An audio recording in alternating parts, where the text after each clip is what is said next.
Yes, habari kubwa asubuhi hapa moja kwa moja kutoka pale Gaza. Tunaambiwa kwamba mashambulizi ya Israeli yameua zaidi ya watu 25 pale Gaza.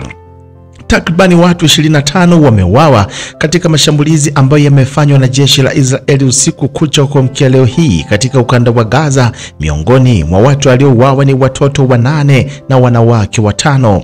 Shambulio moja ambalo lililenga nyumba moja katika mji wa Deir Balal ambapo watu 11 waliuawa wakiwemo watoto 5.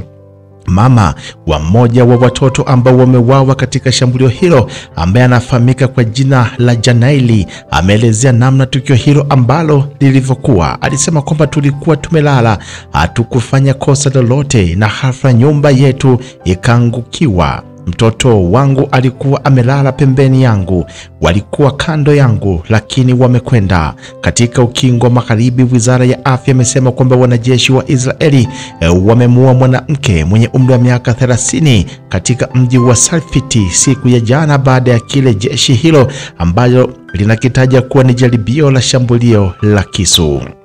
Katika upande wake, rais wa Uturuki Recep Erdogan amelaani mashambulizi ya Israeli dhidi ya Palestina, akiyataja kuwa ni uhalifu wa kivita, na ameyataja na kuyakosoa vikali kabisa matukio kadhaa likiwemo la jeshi la Israeli kulifyatulia risasi gari la wagonjwa pamoja na mauaji dhidi ya wahudumu wa afya. Akizungumza katika mji wa Ankara, rais huyo amesema kwamba serikali yake itaendelea kufanya shughuli na juhudi za kidiplomasia ili kuzuia mapigano katika ukanda huo wa Gaza.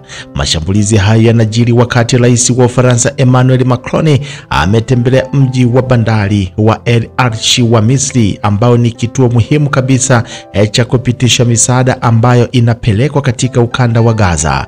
Ameifanya ziara hiyo kwa madhumuni ya kutoa wito kwa Israeli kufungua kivuko na kupitisha misaada, na kuitaka iruhusu misaada ya kiutu kuingia katika ukanda huo wa Gaza. Katika hatua nyingine, mahakama ya juu kabisa ya Israeli imeanza kusikiliza kesi ya pingamizi dhidi ya uamuzi wa waziri mkuu Benjamin Netanyahu wa kumfukuza mkuu wa shirika la usalama wa ndani kabisa Shin Bet. Maandamano ya raia kupinga hatua hiyo pia yameshuhudiwa ndani pamoja na nje ya mahakama hiyo, hali ambayo imemlazimu jaji huyo Amit Yarbukli kusimamisha kwa muda kusikilizwa kwa kesi hiyo. Mwezi uliopita, waziri mkuu wa Israeli Benjamin Netanyahu alitangaza kuwa serikali yake kwa sauti moja imeidhinisha kumfuta kazi kabisa Bale kutokana na kukosa imani naye, na kumtaka aondoke katika nafasi yake ifikapo Aprili 10. Hayo ni ya Mashariki ya Kati. Twende tukaangalie kinachoendelea kule Ulaya. Ulaya moja kwa moja tunakwenda paka Ukraine, ambapo tunaambia kwamba Zelensky amethibitisha uwepo wa vikosi vyake pale Belgorod.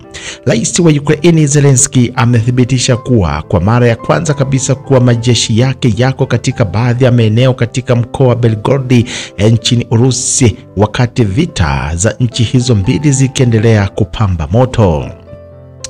Wanasema akizungumza katika mji mkuu wa Kiev katika hotuba ambayo ameitoa siku ya jana usiku, Zelensky amekiri uwepo wa vikosi hivyo katika eneo hilo, na amesema kwamba mkuu wa vikosi vya ulinzi Oleksandr Sypris ameripoti uwepo wa wanajeshi wetu katika mkoa wa Kursk pamoja na Belgorod, na amesema kwamba tunaendelea kufanya operesheni za kijeshi katika maeneo ya mpaka katika himaya ya adui, na hili ni sahihi kabisa. Ni lazima vita virudi vilikotoka. Zaidi, rais huyo Zelensky amesema kwamba madhumuni ya operesheni hizo katika mikoa hiyo miwili ya Urusi ni kuyalinda maeneo ya nchi yake ambayo yanapakana na Urusi, hasa Kharkiv pamoja na Sumi, licha ya mamlaka za ndani za Belgorod kutambua uwepo wa wanajeshi wa Ukraine katika eneo hilo. Hadi hivi sasa serikali ya Urusi haijathibitisha kama vikosi vya Ukraine viko katika mkoa huo. Na wakati huo huo, jeshi la anga la Ukraine limeharibu na limetaarifu kuwa Urusi imefanya mashambulizi ya droni takriban 46 na makombora mawili kuelekea katika nchi hiyo usiku wa kuamkia leo hii. Limesema kwamba lilifanikiwa kuzidungua droni 9 kati ya hizo, wakati droni 31 zilizuiwa. Ufafanuzi kuhusu droni 6 zilizosalia na makombora utatolewa. Anasema katika upande wake, Wizara ya Ulinzi ya Urusi kupitia mitandao ya kijamii imesema kwamba imezizuia droni 23 za Ukraine usiku wa kuamkia leo hii katika maeneo ya mpaka wa Kursk pamoja na Belgorod. Katika hatua nyingine, rais wa zamani wa Urusi Dmitry amesema kuwa nchi nyingi zaidi zitakuwa na silaha za nyuklia katika miaka ijayo.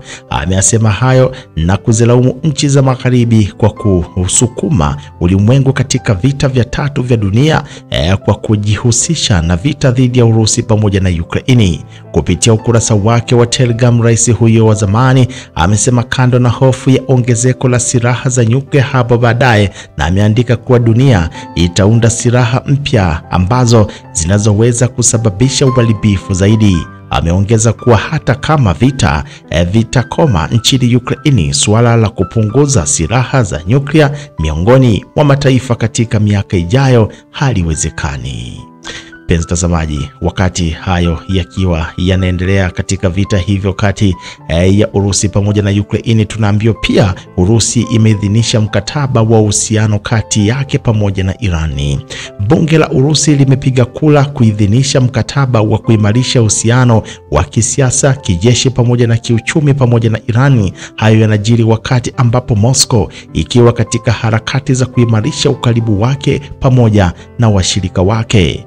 Bunge la Urusi limepiga kura siku ya jana kuidhinisha mkataba wa kuimarisha uhusiano wa kisiasa, kijeshi pamoja na kiuchumi na Irani. Hayo yanajiri wakati ambapo Moscow ikiwa katika harakati za kuimarisha ukaribu wake na mataifa ambayo ni washirika wake wakuu. Kura ya jana inakuja wakati kukiwa na mvutano mkubwa kati ya Irani pamoja na mataifa ya magharibi, na katika kipindi ambacho Urusi pia inapambana kuwa na maelewano pamoja na Marekani licha ya vita vyake huko nchini Ukraine.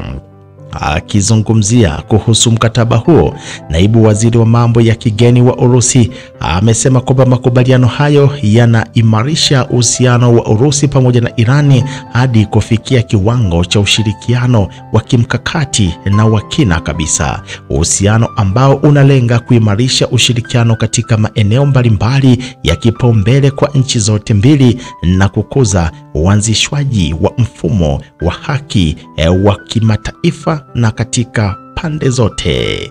Mataifa hayo mawili yamekuwa na ushirikiano wa kijeshi katika kipindi cha miaka 3 iliyopita. Irani imekuwa ikishutumiwa na Ukraine pamoja na nchi za magharibi kwa kuisambazia silaha Urusi. Penzi mtazamaji, tukimaliza na taarifa hii kutoka katika bara letu la Afrika, na moja kwa moja tunakwenda mpaka pale Sudani, ambapo tunaambiwa kwamba Sudani Kusini imehimiza mazungumzo kuhusu visa za Marekani. Sudani Kusini imetolea wito Marekani kujadili uamuzi katika utawala wa Trump wa kufuta visa zote za kusafiri nchini humo raia wa kutoka Sudani Kusini, ikisema kwamba wamekuwa wakitii mara kwa mara sheria za uhamiaji. Wizara ya mambo ya nje ya Sudani Kusini imesema nchi hiyo inakabiliwa na kile ambacho imekisema kwamba ni kufutwa kwa visa kwa msingi wa tukio la kipekee kabisa ambalo linahusisha upotoshaji wa mtu ambaye si raia wa Sudani Kusini, kisa nchi hiyo anakwambia kilimhusisha mtu kutoka Jamhuri ya Kidemokrasia ya Kongo ambaye alifukuzwa Marekani na kurejeshwa Sudani Kusini, lakini akazuiliwa kuingia katika uwanja wa ndege wa kimataifa wa Juba Aprili 5 pamoja na 6. Taarifa hiyo imesema kwamba Sudani inaendeleza kuwa thabiti kabisa katika dhamira yake ya kusuluhisha swala hilo kupitia mazungumzo yenye kujenga na ushirikiano kwa namna ambayo inaendana na viwango vya sheria za kimataifa. Waziri wa mambo ya kigeni wa Marekani Marco Rubio alisema siku ya jana kuwa Juba inatumia vibaya Marekani, na akilalamika kuwa Sudani Kusini haiwapokei raia wake ambao imewafukuza kutoka Marekani. Ni hayo mpenzi mtazamaji ambao niko tumekuandalia asubuhi hii hapa ya leo, siku ya Jumatano njema kabisa, tarehe 9 mwezi huu hapa wa 4 mwaka wa 2025. Hii hapa ni Mpimbwe Home. Endelea kufuatilia channel yako hii hapa kwa neno zuri ambalo limeandikwa subscribe. Kama kwako limekaa kwa lugha ya Kiswahili, basi tunalimeandika fuatilia, walibonyeze tu neno hilo na unakuwa tayari umeshajiunga na hii hapa channel. Unakuwa unapokea taarifa hizi mbalimbali kila siku hapa hapa.